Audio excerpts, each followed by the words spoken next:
দাদার হাতে বাইলাই আছে, দাদির হাতে বাইলা নাই। হে দাদি বলে আমার জন্য একটা বাইলাই আনো নাই।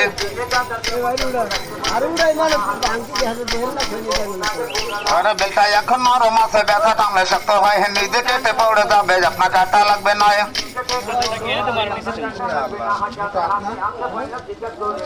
আরে ধান্দাবাজি ধোকাবাজি দিয়ে বাইলা বেশি না, চাইলে বাইলা দিব, বাইলা না চাইলে তো দিব না।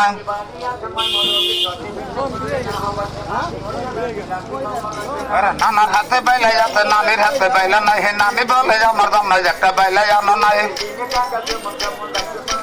বছর হইয়া গেল বাসের পয়লা দিয়া যাই, বাংলাদেশের অলি গলি কোনো জায়গা বাকি নাই।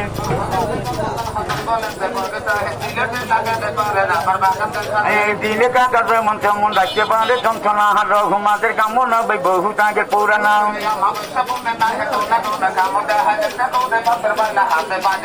এই 16 বছর হইয়া গেল বাসের পয়লা দিয়া যাই, বাংলাদেশের অলি গলি কোনো জায়গা বাকি নাই। অনেকে দাঁড়াই দাঁড়াই চিন্তা ভাবনা করে।